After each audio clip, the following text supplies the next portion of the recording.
औज़ुबिल्लाहि समीइल अलीम मिनश्शैतानिर रजीम। बिस्मिल्लाहिर रहमानिर रहीम। अल्हम्दुलिल्लाहिल्लज़ी हदाना लिहाज़ा वमा कुन्ना लिनहतदिया लौला अन हदानल्लाह। लक़द जाअत रुसुलु रब्बिना bill हक़ वस्सलातु वस्सलामु अला अशरफिल अंबिया व सय्यिदिल मुरसलीन अबिल क़ासिम मुहम्मद व आलिहि तय्यबीन ताहिरीन अल मासूमीन अल मज़लूमीन वलानतुल्लाहि अला अदाइहिम अजमईन मिन यौमिना हाज़ा इला यौमिद्दीन। अम्मा बअद फ़क़द क़ाल अल्लाहु तबारक व तआला फ़ी किताबिहिल मुबीन व हुवा अस्दक़ुस सादिक़ीन व क़ौलुहुल हक़। बिस्मिल्लाहिर रहमानिर रहीम। इन्नद्दीना इंदल्लाहिल इस्लाम।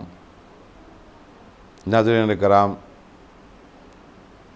इस वक्त जो मैं आपसे मुखातिब हूँ उसका सबब यह है कि एक पसंदीदा दीन जो अल्लाह की बारगाह में था, जिसका नाम इस्लाम था और जिसको सरकार ख़त्मी मरतबत सय्यदुल अव्वलीन सय्यदुल आखिरीन बाइस लौला कलमा खलक़तुल अफ़लाक फ़ख्र मौजूदात सरवर कायनात हज़रत अहमद मुज्तबा मोहम्मद मुस्तफ़ा सल्लल्लाहु अलैहि वसल्लम लेकर आए थे और इस अंदाज से उन्होंने तबलीग की और इस तरह वहशियों के दरमियान अमन के पैगाम दिए और हैवानों को इंसान बनाया। न जाने कितने खुदाओं को उसके सामने से मुँह मोड़ कर एक वहदहू ला शरीक जो खालिक था, जो मालिक था, उसके सामने सरों को झुकवाया और कुछ इतने खूबसूरत अंदाज में अल्लाह के इस पसंदीदा दीन की तबलीग की कि आखिर में एक आवाज़ आ गई कि मोहम्मद तुम वापस चले आओ। फ़ैज़ा फ़रग़्ता फ़ंसब व इला रब्बिका फ़रग़ब। तुम अपने मनसब को निभा चुके, आओ अब वापस चले आओ। आज के बाद हम इस्लाम से राज़ी हो गए, हमारा ये पसंदीदा तरीन दीन हो गया। जो इतना पसंदीदा दीन था जिसको मानने वालों को, जो मानते थे, उनको मुसलमान कहा जाता था। लेकिन अजीब इत्तेफ़ाक है और अजीब बदकिस्मती है कि कायनात इंसानियत में जो सबसे प्यारा दीन था और जो दीन लेकर आया था, जैसे ही उसकी आँख बंद हुई और उसका विसाल हुआ, उसी के मानने वाले, उसी के उम्मती भूल गए कि मोहम्मद अरबी का पैगाम क्या था, नबी करीम की तालीमात क्या थी। और धीरे धीरे धीरे धीरे हालात बदलते चले गए। बहरहाल मुख्तलिफ़ फ़िरक़े बने, मुख्तलिफ़ मसलक बने और फिर एक ज़माना ऐसा भी आया कि जिसकी याद में हम लोग 8 शव्वाल को यौम इनाम जन्नतुल बक़ी के उन्वान से यौम गम मनाते हैं और वो याद मनाते हैं कि जिस बक़ी को, जो मुक़द्दस तरीन आरामगाह इंसानियत थी और जिसे जन्नतुल बक़ी कहा ही इसलिए जाता था कि वो बाग जो जन्नत के बागों में से एक बाग है और जहाँ रसूलुल्लाह के लख्त जिगर भी मौजूद थे, मदफन मौजूद है और उनकी अज़वाज के भी मदफन मौजूद हैं। उसके अलावा न जाने कितने सहाबा कराम हैं कि जिनके मरकज़ मौजूद थे, जिनके मज़ारात मौजूद थे। ख़ुद हम तमाम आलम इस्लाम के दरमियान ये शिकवा भी है और ये दर्द भी है हमारे दिलों का, जिसका इजहार कर रहे हैं कि वो वक्त भी आया कि जब सहूनी कोशिश कहिए या अंग्रेज़ों की कोशिश कहिए कि उन्होंने ख़ुद तो मक्के और मदीने को मिटाने की कोशिश करने से अपने आप को बचाए रखा, लेकिन मुसलमानों के दरमियान अहले नज्द के बास कबीलों को वरगलाया और यहाँ तक कि हुकूमत बल्कि सल्तनती उस्मानिया के ख़त्म होने के बाद फिर वो वक्त भी आया कि जब अंग्रेज़ों की ताकत बज़रिए नजदियों, वो वक्त भी आया कि जब मदीने पे भी कब्ज़ा हुआ और मक्के भी कब्ज़ा हुआ और मक्के और मदीने पर इस वहाबी सोच ने जब कब्ज़ा किया तो इनकी पहली कोशिश हुई कि जो निशानात हैं इस्लाम के उसको मिटा दिया जाए, जो कबूर के ऊपर गुंबद हैं उनको मिटा दिया जाए। और उसके लिए बहाना ढूंढा जाने लगा कि गुंबद बहुत बड़ी जगह ले रहे हैं और बहुत से मुसलमान यहाँ पर दफन हो जाएंगे। और उसके लिए आखिरकार बड़ी होशियारी और समझदारी के साथ जिस अली की ज़िंदगी में अली के अहकामात और उनके अक़वाल और उनकी तालीमात से हमेशा गुरेज़ किया, हमेशा बचा मुसलमान, उसी मुसलमान ने मज़ारात को ढाने के लिए उसी अली का सहारा लिया। और मौलाए मुत्तक़ियान का एक कौल था कि जिसमें आपने कहा था कि कब्रें जो बुलंद नज़र आएँ उनको ज़मीन के बराबर कर दो, उसका सहारा लिया गया। मक्के और मदीने के मुफ्तियान को इस पर राज़ी किया गया, धमकाया गया, और कुल मिलाकर एक एक कौल है कि जिसकी बुनियाद को तमाम मुसलमानों ने कहा कि हज़रत अली करमल्लाहु वजहू का कौल है, लेकिन ये नहीं समझ पाए कि इसका मकसद क्या है, इसका पस मंज़र क्या है। अगर मौलाए मुत्तक़ियान का ये कौल है, बाज़ मुसलमानों ने कहा, मुख्तलिफ़ फ़िरक़ों के उलमा ने कहा कि ये ज़ईफ़ रवायत है, लेकिन उसके बावजूद चूँकि अपना मकसद हल हो रहा था तो मौलाए मुत्तक़ियान की एक उस कौल का सहारा लिया।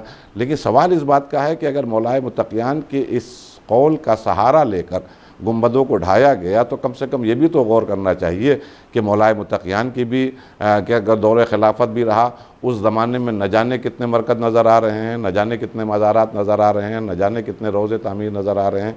किसी एक मरकज़ के बारे में, किसी एक मज़ार के बारे में कहीं कोई तारीख़ बता दे कि मौला अली ने हुक्म दिया हो कि इसको ढा दिया जाए, इसको ज़मीन के बराबर कर दिया जाए। लेकिन एक फ़िक्र इस्लाम में नाम इस्लाम का नाम लेके उभरी, जिसे आज भी वहाबियत कहा जाता है, जिसने तमाम मुसलमानों की आवाज़ों को दबाने की कोशिश की, और जो मुसलमान असलन मुसलमान थे, चाहे वो सुन्नी हजरात हों चाहे वो शिया हजरात, उन्होंने कोशिश की कि किसी तरह ये मज़ारात ना ढाए जाएं। लेकिन बड़ी खूबसूरती के साथ इन्होंने फ़तवे मंगवाए, और फ़तवे मंगवाने के बाद मज़ारात को मुनहदिम कर दिया, बड़ा शोर हुआ। ये तो कोशिश कर रहे थे कि किसी तरह सरकार ख़त्मी मरतबत के, जिसे गुंबत ख़ज़रा कहा जाता है, उस मज़ार को बिठा दिया जाए।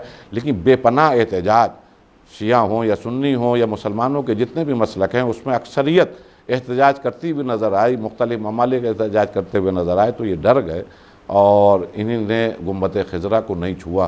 लेकिन आपको ताज्जुब होगा, मिस्र का एक आलिम दीन था, उसने ये बात कही थी वहाबी फ़िक्र का।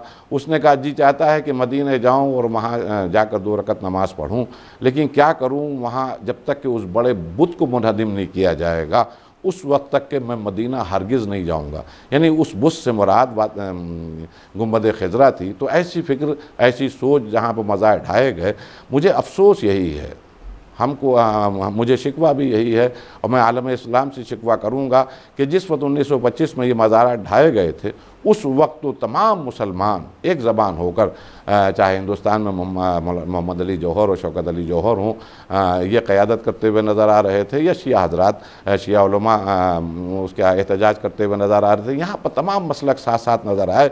लेकिन सन 25 से लेकर बस 7 या 8 साल या 9 साल के वक्फ़ा तो ऐसा गुजरा है कि जहाँ तमाम मुसलमान एक प्लेटफार्म पर खड़े होकर इस वहाबी साजिश का एहतजाज कर रहे थे, और मज़ारात जो मुनहदिम हुए थे उसका शिकवा करते हुए नज़र आ रहे थे। लेकिन रफ्ता रफ्ता रफ्ता रफ्ता जैसे इस्लाम की वो जो अहमियत और गैरत थी वो मुसलमानों की ख़त्म होती चली गई। न उनको असहाब की परवाह, न अज़वाज रसूल की परवाह, न उम्महातुल मोमिनीन की परवाह, न बड़े बड़ी शख्सियतें जो जन्नतुल बक़ी में दफन थी उनकी परवाह। धीरे धीरे सब गफलत में सोते चले गए।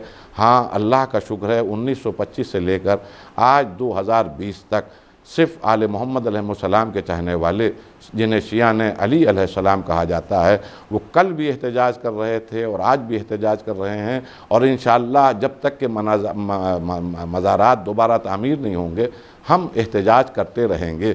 इसलिए कि हमें मालूम है कि ये मुक़द्दस मज़ारात का बनना और इसके ऊपर इमारतें तामीर होना और इस पर गुंबद बनना बेपनाह ज़रूरत है। इसलिए कि हर कौम अपने माजी को फरामोश नहीं करती है, अपने माजी को छुपाया नहीं करती है। ये बदकिस्मत मुसलमान हैं कि जिन्होंने अपने माजी को फरामोश कर दिया। और देखिए अब एहतजाज का फ़ायदा क्या है। मसलन आजकल ऐसा ज़माना है कि ना हम कोई मजलिस कर सकते हैं, ना एहतजाजी जलसे कर सकते हैं, ना हम कोई पैगाम मजमा में जमा करके लोगों के सामने इसके सिलसिले में एहतजाजन कोई पैगाम दर्ज करा सकते हैं।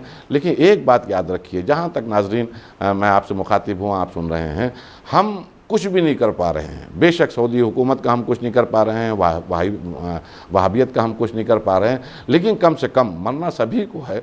कल महशर में जब अल्लाह की बारगाह में जाएंगे तो कम से कम हम ये कह सकते हैं कि अल्लाह, हमने जुल्म के ख़िलाफ़ आवाज़ बुलंद की थी, अब हमारी जितनी सकत थी। और उसके लिए मैं एक बात आपके सामने अर्ज़ करूँ। बड़ा मशहूर वाक़या है, बाज़ार मिस्र सजा हुआ है और बड़े बड़े लोग एक हसीन और जमील ग़ुलाम जो आया हुआ है, जिसकी मुनादी हो चुकी है, उसके ख़रीदार बन के आए हैं, न जाने कितनी दौलतों का अंबार लिए हुए आए हैं, अपने ख़जाने लिए हुए आए हैं। और वो जो कतार खड़ी हुई है उसमें बड़े बड़े रोसा मौजूद हैं, बड़े बड़े अमीर कबीर मौजूद हैं। उसी में एक बूढ़ी औरत, गरीब औरत, बगल में एक बुख्ची दबाए हुए खड़ी हुई है। तो किसी ने उससे सवाल किया कि ज़ईफ़ा ये बताओ कि तुम यहाँ काहे के लिए आई हो? तो उसने जवाब दिया कि मैंने सुना है कि कोई बड़ा हसीन और बड़ा खूबसूरत ग़ुलाम आया है, मैं चाहती हूँ कि आज जब बोली लगे तो मैं उसको ख़रीद लूँ। तो कहा ये बताओ कि तुम्हारे पास ख़रीदने के लिए क्या है?